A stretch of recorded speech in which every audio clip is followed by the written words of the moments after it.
Well, hello, and welcome back to this ongoing series, Autism Spectrum Disorder in Three Dimensions. My name is James Coplan, MD, and I will be your guide to these materials. If this is your first time here, I'm going to be referring to some materials that we've covered in previous posts, and you may want to pause as we go along and jump back to some of that earlier material. I'll recap it here. And for those of you who have been following along all this time, I'm really glad to have you. I'm glad to have you all. So today, what we're going to do is continue the discussion that I started on the last post about the role of language as a diagnostic criterion and as a feature of autism spectrum disorder. So let's jump in. When we consider language as a diagnostic domain, this is a quote that I put up last time. I think it's worth repeating. Everything should be stated as simply as possible, but no simpler. That from Albert Einstein.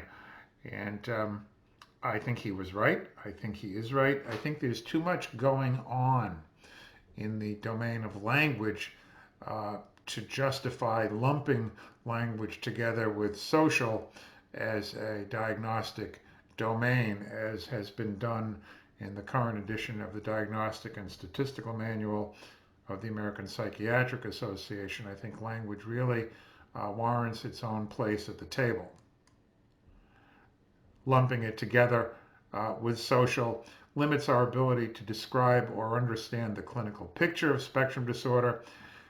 And it also limits our therapeutic approach in terms of focusing on language as a breakout area worthy of direct intervention.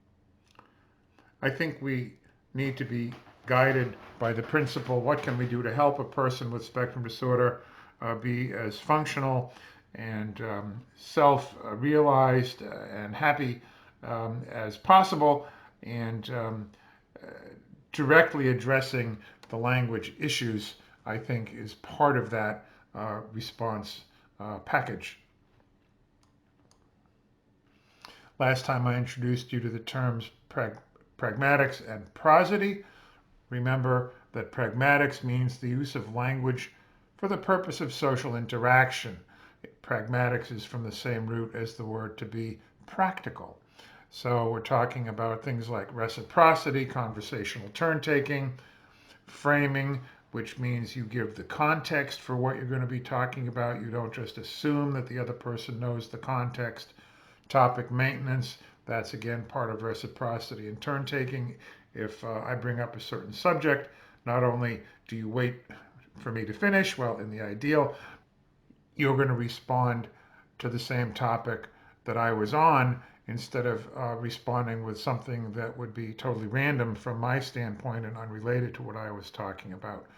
Conversational repair is something we do all the time. Things like, oops, I didn't mean to say that, I meant to say this, or from the listener's standpoint, I don't really follow you. Can you go back and run over that one more time, run through that one more time for me?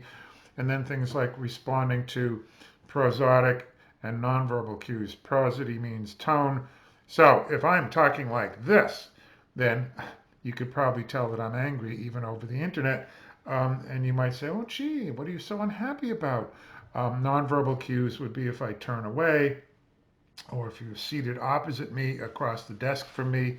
Um, if I say to you, I'm really interested in what you have to say, but at the same time I put my feet up on the table in front of you, then I'm giving you a very mixed message. And the nonverbal cue is that I could really care less about what you have to say. So all of those things and being attuned to all of those things are part of pragmatics.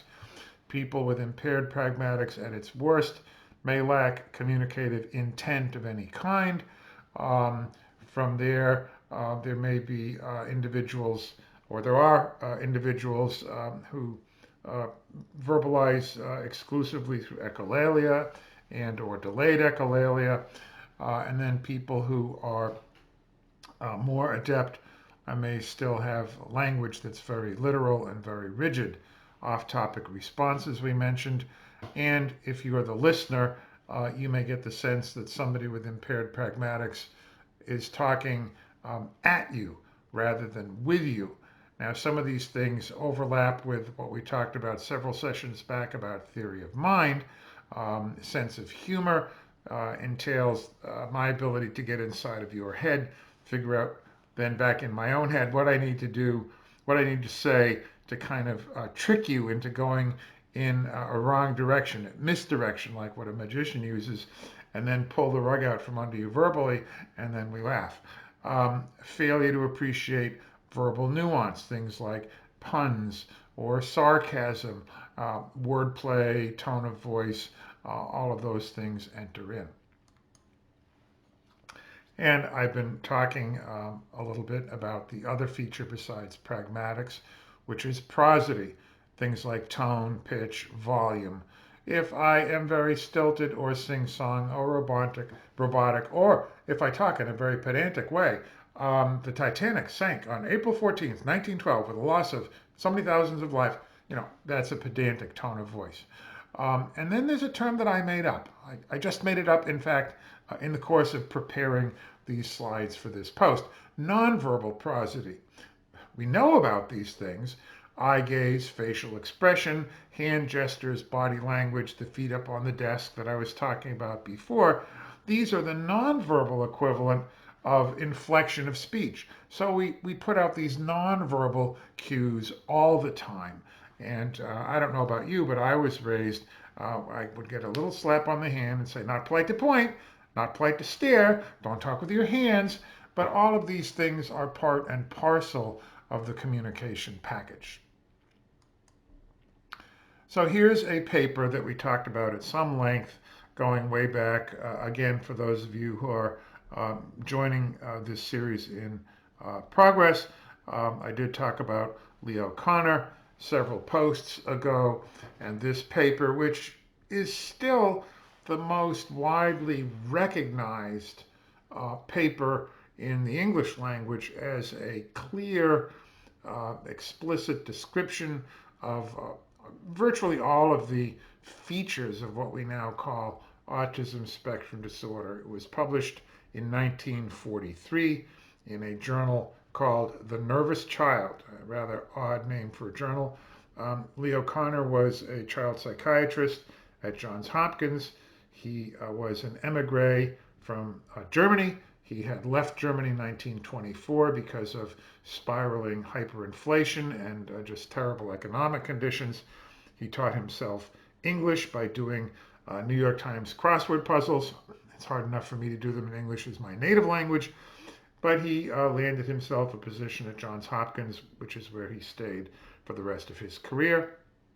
And in 1943, he published this paper, which begins with the rather pregnant phrase, "Since 1938, there have come to our attention a number of children whose condition differs so markedly and uniquely from anything reported so far that each case merits, and I hope will eventually receive, a detailed consideration of its fascinating peculiarities." Now, the opening two words, "since 1938," are fraught with meaning, and we unpacked it before, but I think it's worth unpacking again.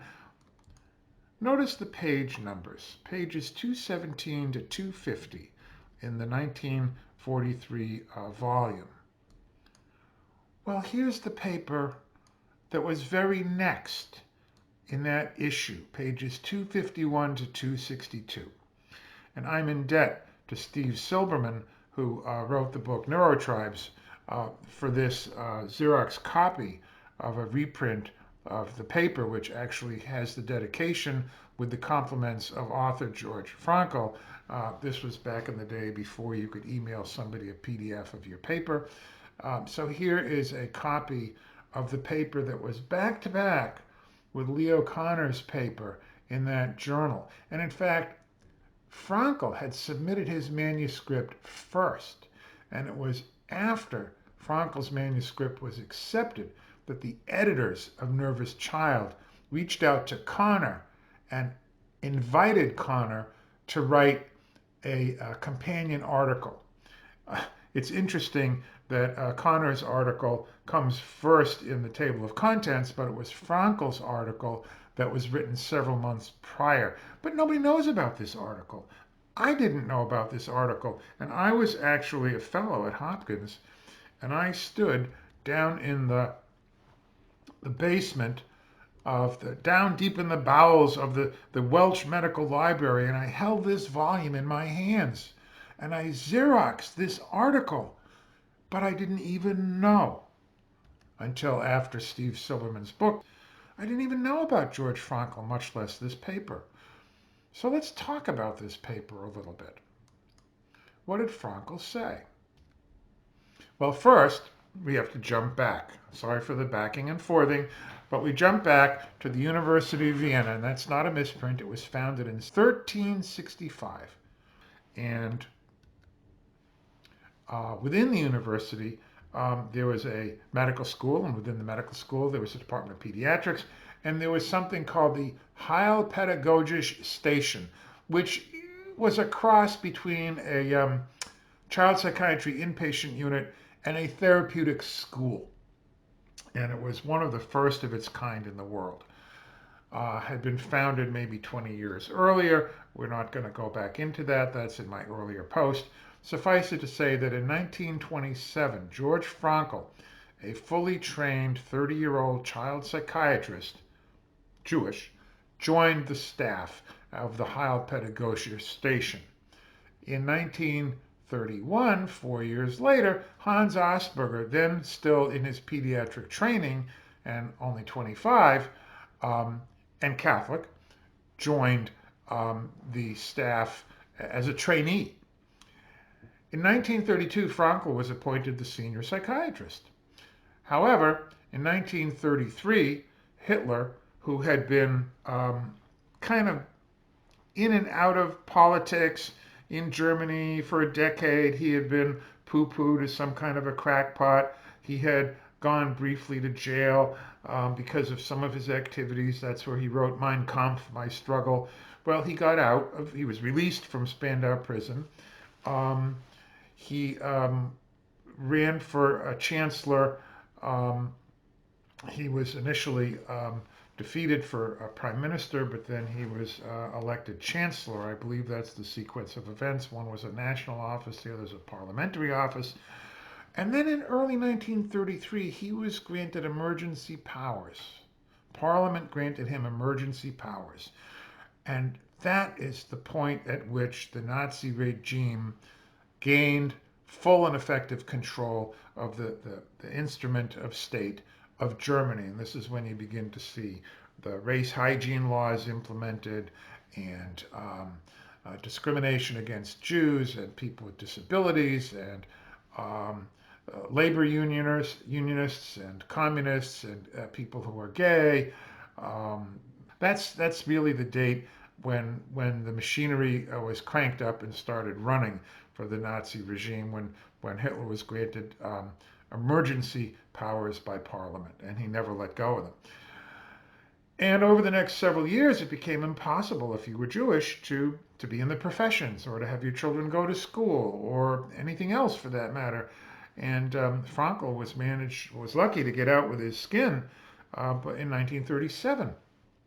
And he was hired by Leo Kanner to work at Johns Hopkins in 1937-38. In 1938, Hitler had he annexed Austria, which is where Frankl had been working, and the tanks rolled over the border. The Austrians, for the most part, were overjoyed to be taken over by the Nazis. Meanwhile, Frankl was safe in Baltimore, evaluating Donald, who was patient number 1 in Kanner's series with autism. Here's just a picture of the Anschluss, a German cavalcade riding down the main streets in the capital of Austria, in Vienna. And here, this is something that was unearthed by Steve Silverman. This is actually written on a piece of hospital notepaper, the Harriet Lane Home. I did some of my work at the Harriet Lane Home when I was a fellow at the Kennedy Institute at Hopkins. And this is a note written by Leo Connor. And it says, Frankl, George, 721 Woodbourne Avenue, experienced pediatrician and child psychiatrist from Vienna, has full-time position with good salary and full maintenance at nursery and child study home. He passed the New York State Board exam. His wife at present teaches school at Winnetka, Illinois, and will join her husband shortly. That would be Annie Weiss, who was a psychologist at the clinic in Austria, and she had fled Austria before he, and she actually had been the one to approach Connor and prevailed upon Connor to help sponsor Frankl to get out of Austria. Dr. Frankl is also assistant in psychiatry at the Johns Hopkins Hospital in USA since 1937 and Baltimore since 1938. So when Connor begins his paper, since 1938, it has come to my attention. He really, I think, might as well have said, since 1938, a junior associate of mine has brought to my attention. But that's a conclusion on my part, or an inference on my part. I don't know that as fact. But it would not surprise me if that's the way things really unfolded. In any case, let's look at Georg Frankl's paper. As I said, this paper was submitted to Nervous Child several months before Connor was invited to write a companion article. So this is Georg Frankl's thinking right out front. And Frankl differentiated between what he called factual and emotional content of communication. He said, it is well known that human language has, besides words, many other symbols that are generally accepted, used, and understood as words. The question arises as to what happens if an individual is unable to use those nonverbal signals. And he goes on to distinguish between what Frankl calls two symbol systems of language. One he calls word language, which is used to express, quote, thoughts that are raised to clear consciousness. And these include things like facts, commands, ideas, explicit information. And the other form of language Frankl identifies is what Frankl calls emotional language, which is used to express, quote, moods, affects, and sentiments by means such as, quote, body gestures and accentuation or modulation of the voice. And if this sounds like stuff we've already been talking about, it is. And really, Frankl deserves the credit for getting this into print. Frankl deserves the credit for getting this into print. Frankl goes on, normally word language and emotional language are integrated in the indivisible whole of human language. But there are, quote, conditions in which one or the other of these two symbol systems exists isolated, separated from its non-functioning partner. And this is true of so many areas of brain function that everything is like this seamless whole, all one big integrated unit until one module or another begins to sputter, and then you can see the different areas of function. And I often said to trainees, you can learn a lot about development by looking at broken brains. You can learn a lot by looking at kids with normal development, but you really need to look at both. And this is a little bit of editorializing. I had a colleague once who said to me, and I agree, he said, Jim, your field is divided up between the normalists and the abnormalists. And he was right. And I think it's a great loss because the normalists and the abnormalists really need to communicate with one another. So getting back to Frankl, the first example Frankl cites is Parkinson's disease, where because of motor impairment, the person with Parkinson's has a mask-like face. And so they may have emotions, but the emotions don't show on the surface because they have a mask-like face. So they are unable to emit or to express facially their emotions. They still have them, but they can't be perceived by others very readily. And then in contrast to that, Frankl talks about something called congenital word deafness. We're not going to get into that in great detail, except to say it is a condition in which the part of the brain that's responsible for word recognition is not working properly. It's related to certain kinds of strokes in adulthood where the patient has what's called a receptive aphasia, where they say, Doc, I hear you, but the words all just sound like a buzz. I can't make anything out of what you're telling me. And there are children who come into the world with that kind of an issue. In addition to congenital word deafness, Frankl also talks about what he called feeble-mindedness. In other words, children with low IQ who can clearly be emotionally demonstrative and very affectionate and use tone of voice and use inflection. Um, Even though their ability to construct sentences or their vocabulary may be limited. So congenital word deafness and cognitive impairment are two examples that Frankl cites of children who have well-preserved emotional expression, but whose word language is impaired. And then on the flip side of the coin, Frankl talks at length about one of his patients, Carl K. And what's so strange about this? Carl K. was initially reported by Frankl in 1933, back in Austria. He wrote this kid up in 1933 and then again in 1937. And he goes into this patient at length. And my question is, this is now 1943. He's been at Hopkins working up the patients that Leo Kanner is reporting on in the other paper in this journal.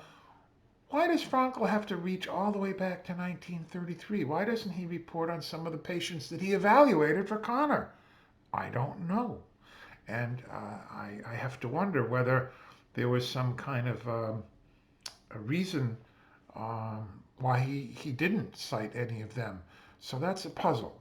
But if we jump back to Carl K., had tuberous sclerosis. Now, this is a condition that is relatively uncommon. It involves the skin and the brain. One little fact you may not be aware of is that skin, brain, hair, teeth, and nails are all derived from the ectoderm, ectoderm, the part of the embryo that gives rise to hair, skin, teeth, nails, and brain. So there are a lot of conditions. Tuberous sclerosis is one, neurofibromatosis is another, hypomelanosis of Ito is another. You've never heard of these things unless you have a family member with one of them, most likely. But these affect hair, skin, and brain, or skin and brain predominantly. So you can have cognitive impairment, delayed IQ, seizures, skin lesions, and Carl had all of these things. But he also had a raft of developmental and social issues. And Frankl wrote, even amid a crowd, he behaved like a solitary person. He related to people in the same way that he related to objects. They were simply things in his environment that he might take advantage of to achieve an end. He had no communicative tendency. These are Frankl's words. And by that, Frankl meant he was nonverbal. He had extremely limited word understanding. He did not send out any symbols of emotional language, but not because of a physical impairment like persons with Parkinson's, who have the motoric impairment of the face, but for whatever reason, it didn't occur to him. We don't know what was in his mind, but he did not send out any symbols of emotional language, and he was insusceptible. In other words, did not appear to be aware of any symbols of emotional language addressed to him. Tone of voice, body language, pointing, whatever, anything that was directed towards him, he didn't pick up on. Now, Frankl actually apologizes in the paper that his one example that he was able to cite at length had such a low IQ. He said this child is not really the best example because his IQ is so low. But he goes on um, that Carl's disruption of affective contact is not simply a consequence of his intellectual defect. And then Frankl goes on. He says he ranked at the lowest end of a series of cases that have in common the disruption of affective contact, but vary in intelligence from idiocy to the astonishing and peculiar performance of a certain type of child prodigy. Now, what is this series of cases that he's talking about? This is 1943. He's been um, Leo Connor's right-hand man, working up Connor's autistic patients that are in the other article in the journal. He just gives us this little hint. He says a series of cases. Are these Connor's 11 subjects? Are these patients that he left behind um, to the care of Hans Asperger when he had to flee for his life from Austria in the face of the advancing Nazis? Um, Asperger never published a series of cases like this. He published a handful, but that was later on. That was in 1944.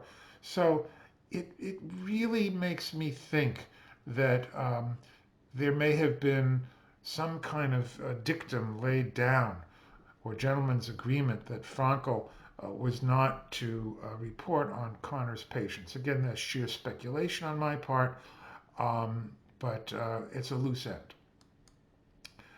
What's not a loose end is that Frankl goes on to describe Carl as having, quote, an essential inability to form social and emotional relations. And remember, this paper was written, submitted, and accepted, or at least written and submitted uh, long before Connor was invited to submit a manuscript. And I would invite you to compare this phrase, an essential inability to form social and emotional relations, with what Connor eventually wrote as the ultimate sentence in his paper, an inborn autistic disturbances of affective contact. So some differences in vocabulary choice, but essentially hitting the exact same note that Frankl hit. Frankl concludes his paper this way: the language of gestures has by no means a function less important than the language of words. I wish Frankl didn't keep using double negatives like that. His writing is just doesn't have sparkle. I have to give Connor his due. His writing has more pep. Frankl's writing is much more convoluted, full of double negatives like this, but we just have to deal with that. If we unpack it, he would say the language of gestures is at least as important as the language of words. We have become used to considering gestures as a somewhat superfluous relic from times when ancestors of Homo sapiens used gestural symbols as a means of communication. So you think about, primitive man grunting and pointing. Um, but our cases show that gestures are not merely a transitional remainder from olden times. It appears rather that communication of emotions by gestural symbols is an important and well-established function that is by no means destined to become extinct as long as emotions play an important role in human interactions. And I couldn't agree more. Um, and this is really a landmark contribution that Frankl made, um, something that we now almost take for granted. But back then, it was not taken for granted at all. Frankl wrote and practiced at a time when, for example, um, children and adults who were congenitally deaf, who communicated by ASL, American Sign Language, were considered to be without a true language. Hearing people were so biased against the deaf. Hearing people had no comprehension of the richness of ASL, American Sign Language. The only exception was hearing children born to deaf parents who learned signing from the cradle and could code switch back and forth between signing and the spoken word. So here Frankl is talking about gestures not symbolic gestures as with sign, but affective gestures as being just as important as spoken words. And he's absolutely right.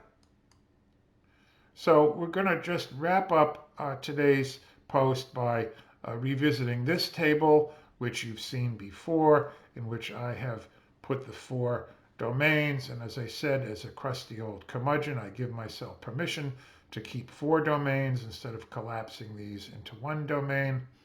And remember that we can substitute, instead of simply saying decreasing atypicality, we can say decreasing atypicality or increasing age, and go back and look up my posts about the 3D model. The warmer the water, the faster the ice melts.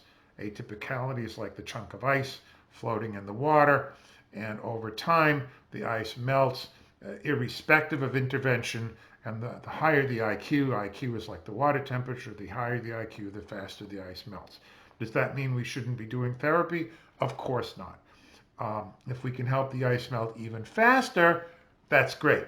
But there is a natural history of progression over time.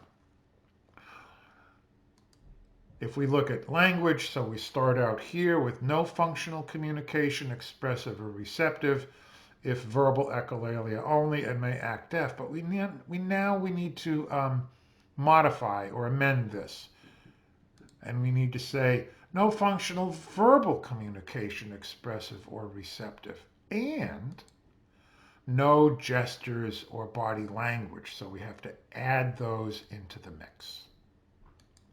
And this is a shameless plug. This is something that I wrote back in 1981, the Early Language Milestone Scale. I think we may have talked about this in previous posts. This is a language screening tool that pediatricians can use in their office, or programs for toddlers, children birth to 3, to screen language development. And we've got up here auditory expressive, like cooing, babbling, single words, phrases, and so on. And then auditory receptive, things like alerting to voice, turning to voice, following commands. And then down here, visual language. And I'm particularly pleased with myself, I'll say that, for having a section on visual language. Smiling, recognizing parents. Now, I can't prove to you that 90% of 3-month-olds recognize their parents, but I can prove to you that 90% of parents of 3-month-olds will tell you that they think their child recognizes them. Or that if the parent brings up a cup, or bottle rather, at 3 months, a bottle, but not for children who are being breastfed, because there are tactile and olfactory cues to being held for being nursed, but children will recognize things. And then over here, things like imitating gesture games like pat a cake or peekaboo, following one-step commands with a gesture. The parent puts out their hand and says, "Give it to me." Initiating gesture games. The child may initiate a game of peekaboo. And then here, pointing to desired objects. And here, so up here we have 4 to 6, first word other than mama or dada. And down here, pointing. And what you notice is that the age by which 90% of children have at least one word other than mama or dada, and the age by which children are pointing, is virtually identical, because these are both undergirded by the same language capability, the ability to signify something symbolically, not simply reaching or screaming or pounding the table, but indicate something explicitly. Well, that about wraps up this post. I hope you found this interesting. One of my earliest clinical observations of children on the autism spectrum was that they don't point. And we know this to be true. There's a term called joint attention, where the adult and the child both look at a third thing, and each one knows that the other one is looking at that thing, and that they point to that thing. They can signify it to one another, and none of that really computes for kids on the autism spectrum. And that's all wrapped into what Frankl talked about in terms of emotional language, or what I call nonverbal prosody. It's not clear whether I'm going to be putting up a post next week because I have to travel out of town on family business. I'll see how that goes. So again, if you're watching this in real time, this is now December 11th, so I may not be around to post on the 18th. But if you're watching these at some future date, it really doesn't matter. In any case, I look forward to seeing you the next time, and I do encourage you to go to my website, www.drcoplan.com. I'm putting up the link on the screen. There are a lot of my old-fashioned text-only blog posts there that may be of interest to you. You can also find out about my book and about the Early Language Milestone Scale. And I look forward to your checking in at my next post. So thanks again.